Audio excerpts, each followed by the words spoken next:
उत्तर प्रदेश का दिल्ली से सटा एक हाईटेक शहर जहां पर मीडिया की मंडी सस्ती है। एक ऐसा शहर जिसकी कमान इस देश के एक बड़े ताकतवर ब्यूरोक्रेट जो आज की तारीख में मुख्य चुनाव आयुक्त हैं उनकी बेटी के हाथ में है। एक ऐसा शहर जहां पर एक नव युवक अपनी जान खो देता है और जान खोने से पहले 2 घंटे तक लगातार अपने मोबाइल के फ्लैश लाइट को जलाकर संघर्ष करता नजर आता है। इर्द गिर्द अधिकारियों की फौज खड़ी है लेकिन आवाज उनमें गूंज रही होती है, पानी बहुत ठंडा है लिहाजा नीचे मत उतरना। ना गोताखोर पहुंचते हैं ना स्टीमर पहुंचती है और इन सब के दरमियान अब पिता का एक बयान आ जाता है और पिता का बयान मानो हर उम्मीद पर पानी फेरता हुआ नजर आता है, क्योंकि पिता कह देते हैं अब तो बस योगी जी के दर्शन हो जाए, तसल्ली हो जाएगी, हम सरकार से पूरी तरीके से संतुष्ट हैं। मैंने अब तक युवराज की कहानी पर कोई स्टोरी नहीं करी थी, लेकिन आज पिता के इस बयान को देखने के बाद मजबूर हो चला हूं। लिहाजा इस वीडियो में अंत तक जरूर बने रहिएगा, क्योंकि जवाबदेही पर भी बात होगी और बात लापरवाही पर भी होगी। बात उस सनक और उस हनक पर भी होगी कि कैसे मीडिया के कैमरे लगातार ज्ञानेश कुमार की बेटी को घेरे रहते हैं और वो 4 दिन बाद नींद से जागती हैं, फिर भी इस हनक में होती हैं कि अपने गाड़ी के शीशे को नीचे करके जवाब देना भी मुनासिब नहीं समझती। नमस्कार, मैं स्वप्निल और आप मुद्दा देख रहे हैं। दोस्तों आगे बढ़े मुझसे पहले वही छोटी सी अपील। मुद्दा इन दिनों एक गंभीर आर्थिक संकट से जूझ रहा है। एक तरफ हमारे मेन बैंक अकाउंट फ्रीज चल रहे हैं तो दूसरी तरफ हमारे 2.5 साल पुराने चैनल को हमसे लंबे समय तक छीन कर रखा गया था। ऐसे में डे टू डे ऑपरेशंस में मुद्दा को काफी मुश्किलों का सामना करना पड़ता है। लिहाजा आपसे गुजारिश है, यदि आप चाहें, यदि आप सक्षम हो तो स्क्रीन पर दिख रहे QR कोड या फिर के नीचे दिख रहे UPI नंबर के जरिए मुद्दा की छोटी छोटी मदद जरूर कीजिएगा। जाहिर सी बात है, बात उसी शहर की हो रही है जिस शहर में मैं भी रहता हूं। एक ऐसा शहर जहां पर इस देश के कोने कोने से हर दिन सैकड़ों की तादाद में नए बच्चे आ रहे होते हैं, इस उम्मीद में कि एक नया भविष्य बनाएंगे। अपने भविष्य की तलाश में वो बस्ता उठाकर बस किसी अंधी भीड़ की तरह चले आते हैं नोएडा में। और नोएडा में ऐसे ही तो एक शख्स की मौत हुई है, नाम था युवराज।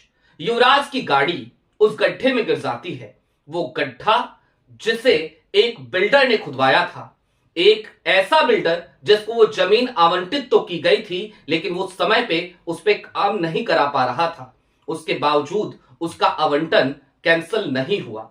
बरसात हुई, पानी भर गया और उसी पानी में युवराज की कार चली गई।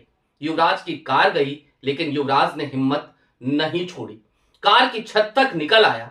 उसके बाद उसे उम्मीद रही होगी कि फोन तो है, लिहाजा उसने अपने पिता को फोन किया। पिता ने पुलिस को फोन किया, पूरा महकमा पहुंच गया। चारों तरफ से उस तालाब रूपी गड्ढे को घेर लिया गया, लेकिन घेरने का भी क्या फायदा।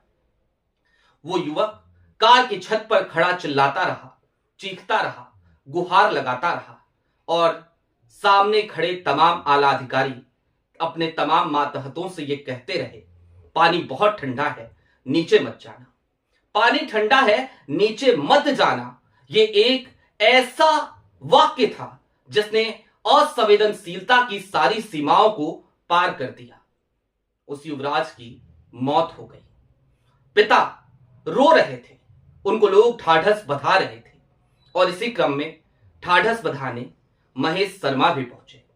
महेश शर्मा जो यहां से सांसद हैं, महेश शर्मा जिनके तमाम जगहों पे बड़े बड़े अस्पताल चलते हैं कैलाश हॉस्पिटल के नाम से, वो महेश शर्मा पहुंचे, परिवार से मुलाकात करी, बातचीत करी, पत्रकारों ने उनसे भी सवाल किया और उन तमाम सवालों के गोलमोल जवाब देने के बाद ऐसा लगता है जैसे इलेक्शन मैनेजमेंट के गुरु माने जाने वाले महेश शर्मा राजनाथ सिंह के सुपुत्र पंकज सिंह को हर बार यहां से चुनाव जितवाने वाले महेश शर्मा और खुद भी बार बार यहां से सांसदी जीतने वाले महेश शर्मा ने युवराज के परिवार को भी मैनेज कर लिया। युवराज के परिवार को कैसे मैनेज किया उस पर आगे बात करेंगे, लेकिन उससे पहले जरा बात तो यहां की डिस्ट्रिक्ट मजिस्ट्रेट यानी कि मेधा रूपम की करनी भी जरूरी है। मेधा रूपम यहां की जिलाधिकारी हैं। मेधा रूपम वरिष्ठ आईएएस अधिकारियों में जिनकी गिनती होती है, ठीक ठाक प्रशासनिक अनुभव है। और मेधा रूपम जो एक ऐसे परिवार से आती हैं जिस परिवार का आज की तारीख में तो एक बड़ा वजूद है, जिनके पिता अमित शाह के बेहद करीबी ब्यूरोक्रेट माने जाते रहे हैं और आज की तारीख में जो देश के मुख्य चुनाव आयुक्त हैं, जो इस बात पर टिके पड़े हैं कि इस देश में देखिए ना लोकतंत्र का परचम हम कैसे मजबूत कर रहे हैं। आज की तारीख में अंतर्राष्ट्रीय संगठन के तहत एक बड़ा आयोजन देश की राजधानी दिल्ली में भारत मंडपम में किया जा रहा है, जिसकी अध्यक्षता मेधा रूपम के पिता यानी कि ज्ञानेश कुमार ही कर रहे हैं। और वहां पर वो लोकतंत्र की तमाम परिभाषाएं गढ़ रहे हैं, इतिहास के पन्ने खंगाल रहे हैं और बता रहे हैं कि देखिए भारत में लोकतंत्र कितना पुराना है। लेकिन जब ज्ञानेश कुमार ये सब कर रहे थे तब उनकी बेटी क्या कर रही थी? 4 दिन बाद नींद से जागी, आज उस घटना स्थल तक पहुंची और उस घटना स्थल तक पहुंची तो आपके स्क्रीन पर उसकी क्लिप्स है। तमाम पत्रकार उनकी गाड़ी को घेर कर खड़े हैं, उनसे सवाल दागे जा रहे हैं। लेकिन यह हनक ही तो है या फिर कि सत्ता के करीब होने की सनक ही तो है कि मेधा रूपम को फर्क नहीं पड़ा। उन्होंने गाड़ी का शीशा नीचे करना भी जरूरी नहीं समझा, खिड़की खोलना भी जरूरी नहीं समझा, सवालों के जवाब देना उन्हें नागवार गुजरा, उन्होंने सवालों का जवाब तक नहीं दिया। दूसरी तरफ क्या हुआ? जाहिर सी बात है, मेधा रूपम जो ये कुछ भी कर रही हैं इसमें हमें कोई संदेह नहीं होता। इतने बड़े ब्यूरोक्रेट की बेटी हैं और इतने बड़े जिले की कमान संभालती हैं, तो ये हनक तो जरूरी थी। लेकिन दूसरी तरफ इस हनक का शिकार कैसे एक परिवार हुआ, जरा उस स्थिति को समझिए। मैं ये मानने को कतई और कतई तौर पर नहीं तैयार हूं कि आज की तारीख में यूं इतनी आसानी से जिस पिता ने अभी हालिया दिनों में अपने बेटे को खोया हो, वो इस तरीके का बयान देने लगेगा। महेश शर्मा साहब से मुलाकात के तुरंत बाद युवराज के पिता का बयान बदला बदला नजर आया। क्योंकि वो सरकारी एजेंसी के तौर पर काम करने वाली न्यूज एजेंसी, हालांकि वो प्राइवेट एजेंसी है, लेकिन वो कहती है उसका अपना एक बिजनेस मॉडल है। अगर हम उसके क्लिप चला दें तो हमारे चैनल पर कॉपीराइट स्ट्राइक आ जाएगा, लिहाजा हम वो क्लिप नहीं चला सकते। आप जाकर के ट्विटर पे वो क्लिप घूम रही है, देख सकते हैं। उसके पिता से एनआई ने जाकर के बात करी और फिर पिता ने पता है क्या जवाब दिया? पिता ने कहा कि सरकार की तरफ से तो हम संतुष्ट हैं, शर्मा जी आए थे, मिल के गए हैं, अब बस योगी जी से मुलाकात हो जाए, योगी जी के दर्शन हो जाएं तो दिल को तसल्ली मिल जाएगी। एक पिता जिसने अभी हालिया दिनों में अपने बेटे को खोया है, और बेटे को इस वजह से नहीं खोया कि उसने अपनी तरफ से कोई कोशिश नहीं करी, बेटे को इस वजह से खोया क्योंकि सरकारी मशीनरी लंबे समय तक अपनी आंखें बंद करके बैठी रही, वहां पर पानी भरने दिया गया, बिल्डर को खुली छूट दी गई, और उसके बाद जब यह घटना घटित हो गई तो वही सरकारी मशीनरी, वही आला अधिकारी अपने हाथ पे यूं हाथ रख के वहां खड़े रहे, मौत का तमाशा देखते रहे, युवराज को डूबता देखते रहे, उसके फेफड़ों में पानी भरता रहा। और उसकी पोस्टमार्टम रिपोर्ट तो यहां तक बताती है कि पानी में डूबने के तुरंत बाद पानी के दबाव की वजह से उसकी हृदय गति रुक गई थी। फेफड़ों में पानी तो बाद में भरा होगा, उसकी मौत तो पहले ही हो गई थी। और ये सरकारी आला अधिकारी, ये सारा तंत्र वहां बैठकर हाथ पे हाथ रखकर उसे घेर कर तमाशबीन बना रहा। और चलते चलते इस बात को भी समझिए कि बार बार हम ये नाम मेधा रूपम क्यों ले रहे हैं, क्यों ले रहे हैं आखिरकार ये नाम?